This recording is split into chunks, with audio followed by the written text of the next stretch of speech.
Good morning, ladies and gentlemen. I'm Philip. This is the Ranger's Respite, and today we're looking at a Knob Creek Single Barrel Select for our Whiskey Library review. We're looking at a Thompson 2022 Knob Creek Single Barrel Select. It's 115 proof. These vary a little bit in price. It's one of those interesting things where I think MSRP is like 55 or $60. But I've seen people asking as much as like $75, $80 for Knob Creek Single Barrel Selects, both of the rye and the bourbon. I bought this through via ABC, so I paid a reasonable, roughly $56 for it. Now, I'm a rye guy. I like rye. Despite the bulk of what you see over my shoulder here, in fact, everything all the way over to here is American single malt whiskey. I've got my ryes here, some of them. Um, Rye is my first love when it comes to whiskey. Um, and the standard small batch Knob Creek rye is one of my go-to ryes for like building cocktails, or if I need a good uncomplicated rye to just sit and enjoy. Knob Creek is a solid pick. This this is one of those drams that really sort of epitomizes Kentucky rye. There is a little, just a tiny little bit of spice. It is very soft. It is gentle. I'm genuinely not getting a whole lot off of it today. Um, Sort of the usual nutmeg, a little bit of ginger, a little bit of like fennel seed and star anise. And then like just a heavy layer of like soft caramel and sort of barrel influence vanillins.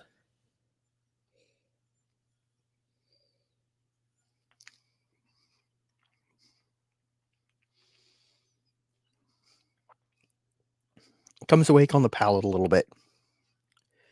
Um, there you get the bigger, bolder star anise. Um, a little bit of mintiness, some like fennel, a little bit of like nutmeg, caraway seed.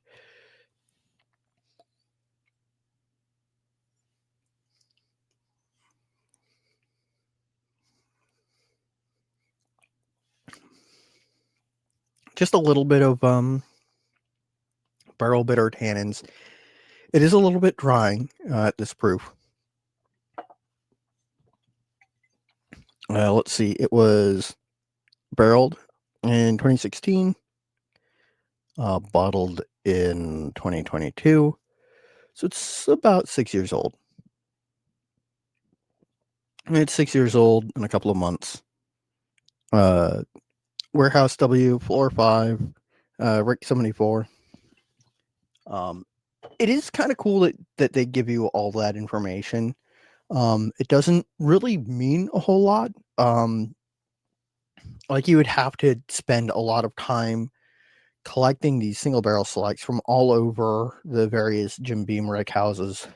Oh, in case you didn't know, Knob Creek is manufactured by Jim Beam at their Claremont facility, I believe. Yeah, it's right on the bottle, Claremont, Kentucky. And this review happens to be taking. I mean, I'm recording it just a day or two after Suntory announced that they were pausing production or distillation rather at their Claremont, Kentucky facility, which is where Knob Creek, Old Overholt, Old Grandad, the bulk of the Jim Beam products are distilled. They're pausing it for I don't know how long, but it sounds like probably for the bulk of 2026, which there's some concern that means that for load workers are going to be in a tight spot. And that is definitely true because, I mean, the while they're going to continue to run bottling operations there and tours, there are people on the production side of things who aren't going to be doing what they usually do. And that's going to be rough. Um, there are a number of factors that have led into it. And I don't, I'm not qualified to talk about all of them, but I think one of them is definitely that there has been a slowdown in people's purchasing of American whiskey, not just abroad, but also in the States. The bourbon bubble seems to be deflating some.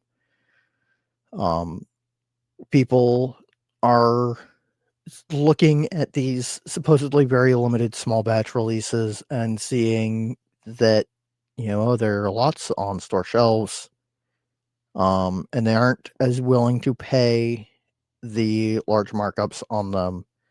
Um, and so they aren't selling as well. And outside of the affordable stuff at the lower end of their spectrum, they aren't moving as much as they used to. And that is unfortunately a factor in deciding to pause production. And Suntory isn't the only one pausing production at their facilities. Diageo is pausing production at Balcones and George Dickel. There are a couple of distilleries in Scotland that are pausing production for the year or less than a year. Um, it's a tight spot for a lot of craft distillers too. Eight Shires has ceased production, and it's going to be a rough road for the next year or two. Um, my recommendation. I know I'm talking about a Knob Creek today. Jim Beam can weather this storm with ease, without much trouble. They have plenty of stock laid in and aging. They are part of a global conglomerate that does business all over the world, selling other brands, not just Jim Beam, but also the Suntory brands. They will be fine. The people who are going to be hit hardest are craft distillers. The small guys, the guys who buy from farmers in your state, who buy from cooperages probably in your state, or one of like a couple of barrel mills across the US. Distilleries that employ people in your community who, for the most part, do business in your community are going to be hit hardest. I genuinely recommend going out and finding a distillery that's local to you or just in your state or Commonwealth and giving them a try. If you're in Pennsylvania, Liberty Pole is a great shot. Dad's Hat, Wiggle, a handful of others across the Commonwealth. In Virginia, there are 54 distilleries producing whiskey in the Commonwealth of Virginia. North Carolina, you've got Oak and Grist, you've got Mother Earth Spirits, you've got a handful of others. Florida, you got St. Augustine and a handful of others, although there are more rum producers in Florida. If you're in the Pacific Northwest, you've got Warfield and Idaho. I know that they're not really part of the Pacific Northwest, but they're in that corner of the states. In Oregon, you've got McCarthy's out of Clear Creek. They also make fantastic brandy. You've got Westward Westland,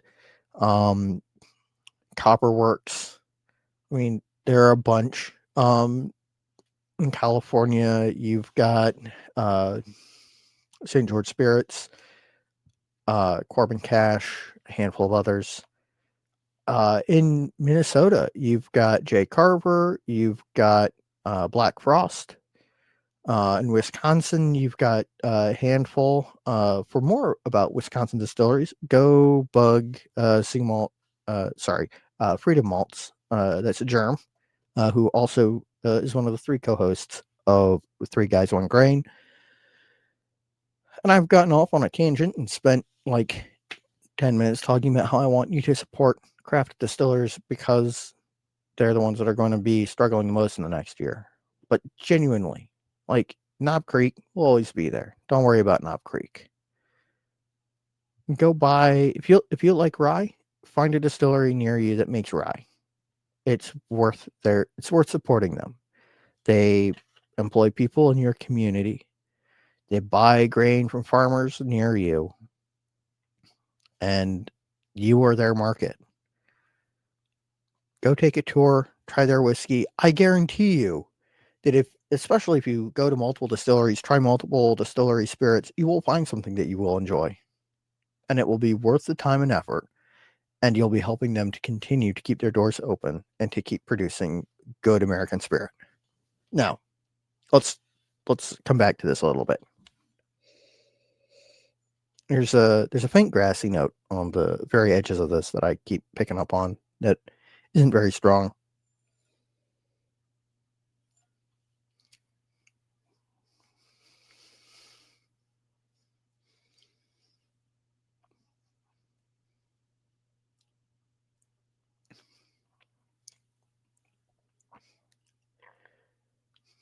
The finish on this isn't very long. That's where that like grassy note really kind of pops a little bit more. It's sort of mid-length. It's herbal, a little bit of grassiness, a little bit of caramel. Sort of settles nicely, fades away evenly. It's all right. I always ask and answer 3 questions. The first one is, do I enjoy it? Yeah. I mean, I can't even say this is the standard Knob Creek rye turned up, because this isn't necessarily turned up. It's just sort of more refined. It's not turned down. It's not turned up. It's just sort of like they've taken the EQ and they've sort of leveled it off a little bit more, so you're getting a broader palate experience, I think. The proof on it is pretty good. Some people would say that this is a relatively high proof rye, and I guess it is. It is a little bit dry. It's not too punchy. The second question, do I think it's a good value? For the money, there are better ryes out there.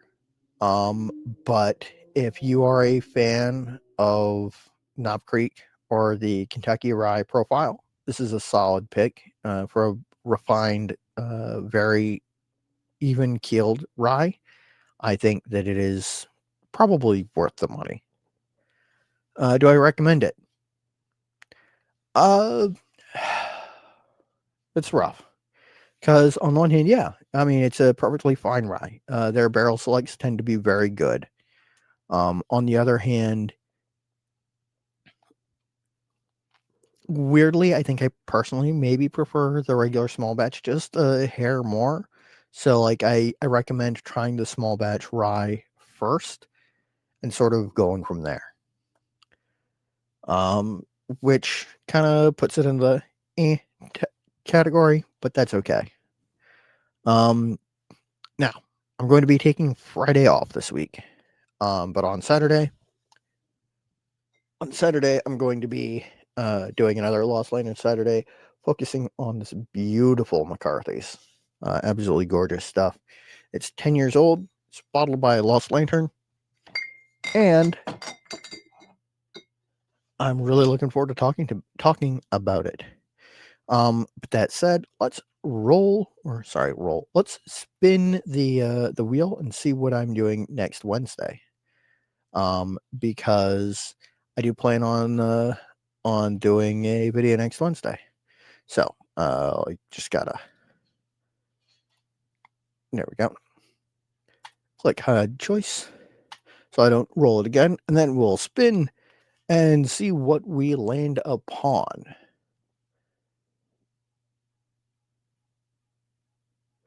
Ooh, okay. This is a fun one. So, next Wednesday, we're going to be looking at uh,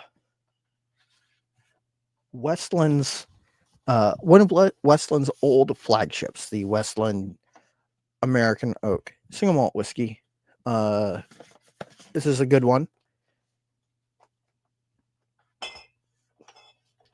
It's one that falls into the category of interesting to look at, but I think I'm going to be really tempted to also mention their new flagship while I'm talking about it, which, by the way, it's not really super visible, but my bottle is signed by Tyler Peterson. And once I've finished it, I'm going to buy some malted barley. I'm going to fill it with malted barley and seal the cap on it again. Excuse me, seal the cap on it again. Because I'm a weird nerd and I think that'll be fun. All that said, and out of the way, ladies and gentlemen, thank you for watching. I know that this is an unusual day for a video release, but I'm recording this ahead of Christmas. Normally, I would record my Friday video on what will be Christmas Day, but I'm not doing that, obviously. So, happy holidays, Merry Christmas, Happy Hanukkah, Happy Kwanzaa. I should probably actually look up all the holidays that are occurring around this time. And until Saturday, thank you for stopping by. Thank you for watching. Until next time, stay happy, stay geeks. Sláinte.